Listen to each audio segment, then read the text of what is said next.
Welcome, friends of the True Self. Thank you for being here with me. And for all of these teachings that are about you realizing your eternal nature, there is a certain readiness. In the beginning, when you listen to these kind of non-dual teachings, oftentimes there is a component to it that doesn't understand it completely, that has a problem with it mentally. It is simply that it comes from a domain that is beyond the mind. And so it is very different to the usual way how we interact with each other. That is completely based on conceptual reality, on the phenomenal reality, on what is intellectually understandable.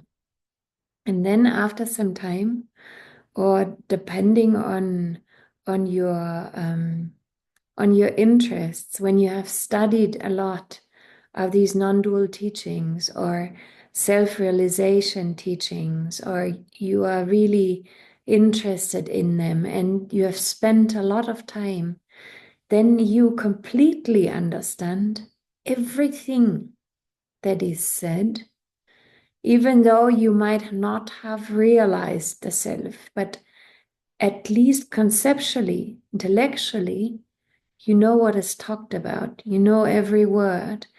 And then can come a phase of almost like stagnation or sticking to the conceptual knowledge or what you have ingested or learned or just listening, until you are also ready actually to investigate, to truly realize the self. And to figure your true self out. And sometimes the reason for this is catalyst. It is really coming into contact with a form of suffering that leaves you helpless in a way that you cannot figure it out. There's no way to figure it out. And so there is a different opening to something that moves beyond the mind. From a larger vantage point, it is always you that orchestrates, you as consciousness, I mean, with that, not you, the personal, the personal focalized point of view, you consciousness, who you are. And it organizes life exactly in this way, that you might encounter sometimes catalyst, not for anything negative. In the end, just for you understanding, just for you going deeper, just for you realizing again, reconnecting, remembering, basically. Remembering what you are in truth, especially if you're spiritually oriented. Then it is this frontier, this frontier that is always actually perpetuating your journey and always there for you to remember and to recognize. And today I want to offer you a meditation about one Yogasutra, or the Yogasutra that I'm discussing. And it is exactly about that, And these teachings, again, when you read them, maybe for the first time, you don't necessarily grasp their reach and also not their depth, because they come from source and they come from a realized point of view. And that also implies that they are not bound to space and time, and that they are eternally valid, and that the all of these non-dual teachings, they're not meant in any negative way. They come from the purest form of love, which is the hope for your own realization, your own recognition, nothing else, actually, in the end. And so they have also a different kind of frequency to them that is unwinding and working within you beyond your mind, beyond what you know, beyond all concepts. And in this sutra, in the previous sutra, if you want to look it up, the previous or the video before the previous video, he discusses dukkha, what is suffering. He already in this first chapter says all our suffering is in our mind. It is our perceived thoughts. Everything, all sensations of the body. For example, if you have physical pain, physical suffering. If you have emotional pain, emotional suffering. If you have any form of recollection or something that continuously mentally disturbs you, anxieties, it is always thoughts. It is always, at the end of the day, it is always thoughts. Even sensations are thoughts. It is all happening and arising within the mind. And so yoga says all suffering is in the mind.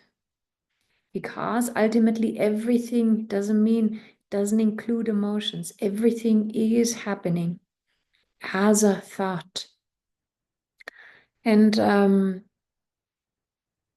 so in the previous sutra, he said about what are these symptoms of suffering that we can experience, this contraction, like this sense of helplessness, then obviously pain in the body, and negative mindset, like a worrying kind of mindset, negative mindset.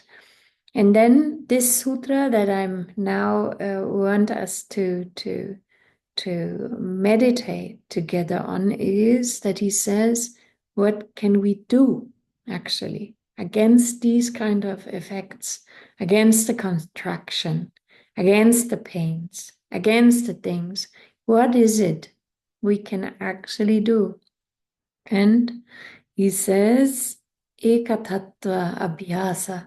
That means a single pointed practice or abiding as consciousness, single pointed. You stay with the self. That is the practice, and that is what takes you out.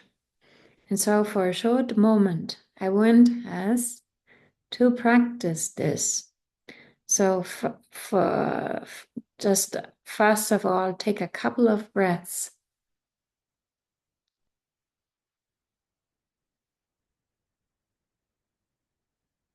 And feel how when you're starting to focus actually on something else than the mind, even the mind listening to me,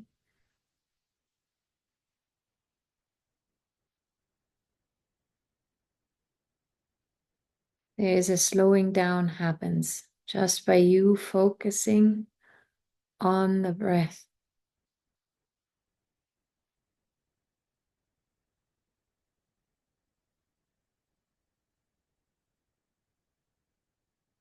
There's more of an allowing to be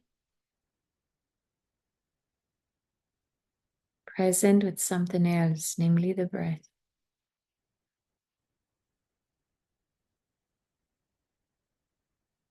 And then for an instant, I want you to stop the mind.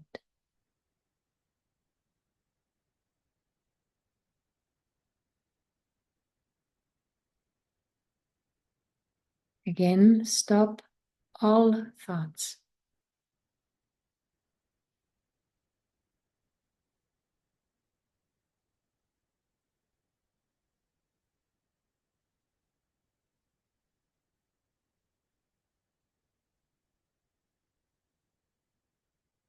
And recognize that in a moment in which there are no thoughts, in this gap, there is an opening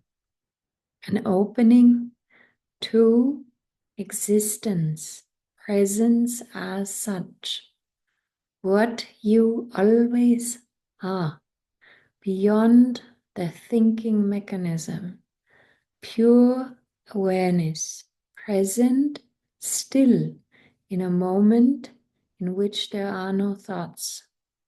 So one more time, stop the mind.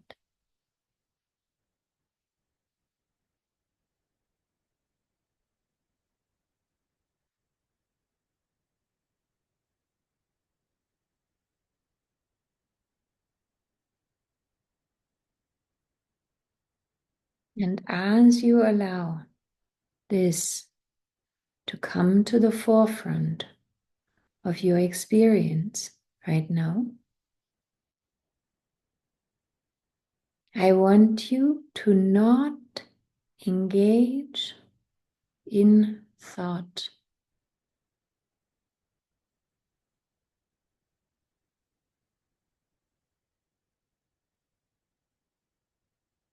It means to start witnessing thoughts as they come and go without taking any of them on.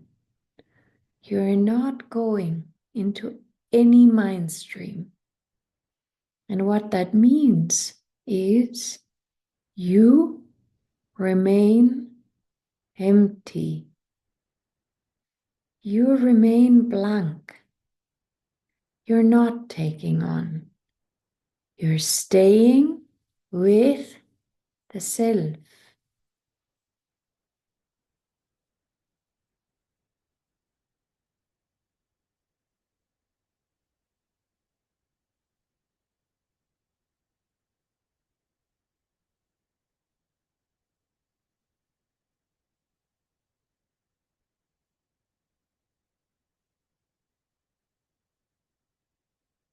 It also means to start seeing perceptions without you engaging in them. It's basically like images that are flickering in front of you. Images that you can start to go into, describe, and have an idea about, or that you can start just seeing as they are. Images, sensations, perceptions, but none of them has to lead into you engaging with them. You are staying single-pointed on consciousness, single-pointed on the self.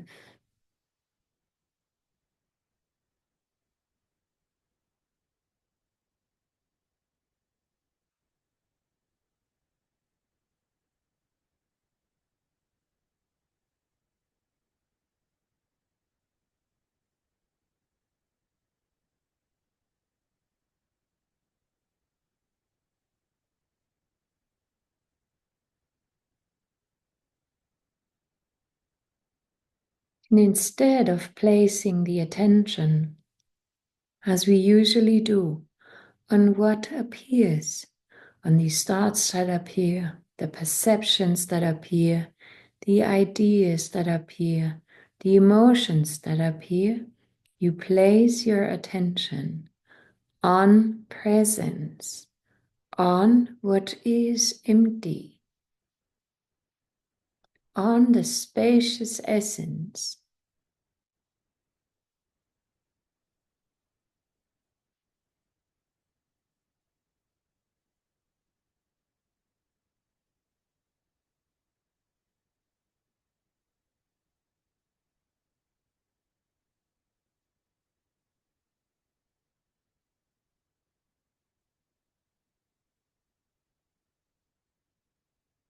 The more you can place your attention not on what appears, not on what is perceived, all of what is perceived, what is appearing, just these images, just these flickering ideas, flickering images.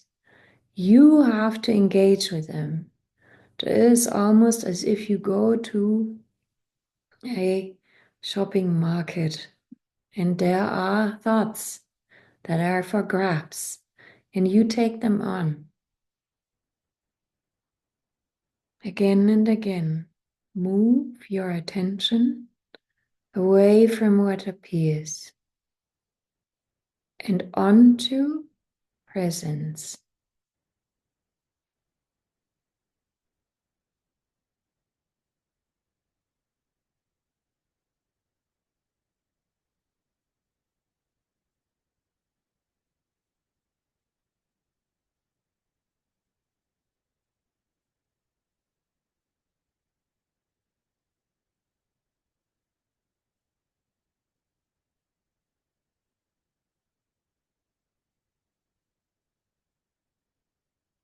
This is you abiding as being.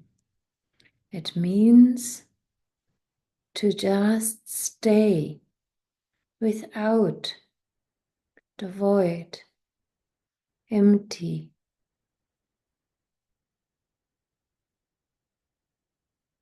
In the space of nothingness.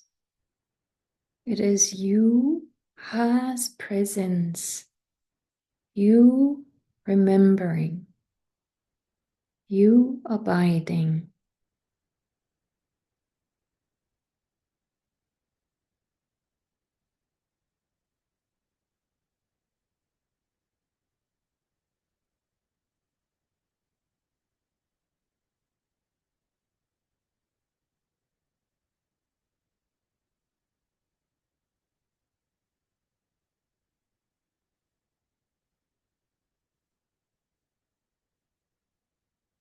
You returning.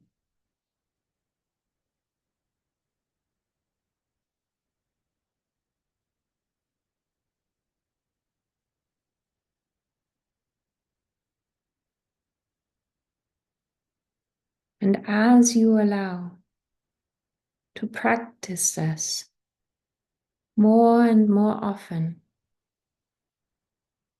you expand back into that which is before thoughts, before perceptions, before stories, before pain, before suffering. You remember yourself as the timeless, spaceless, nameless essence that you are.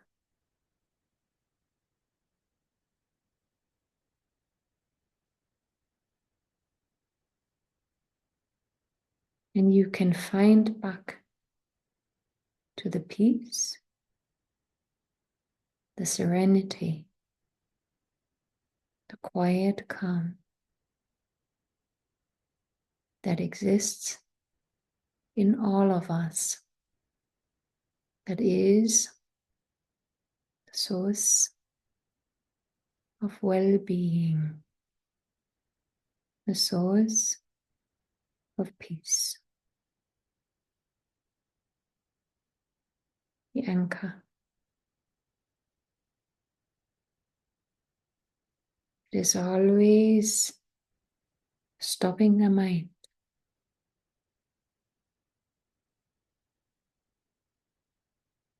And placing attention single pointed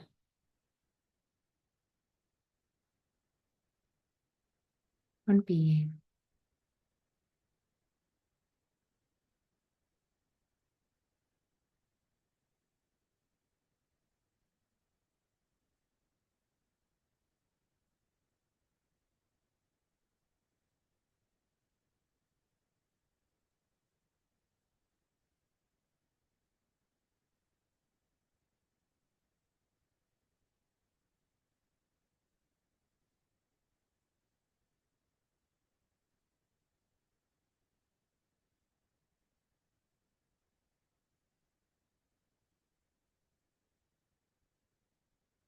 Namaste.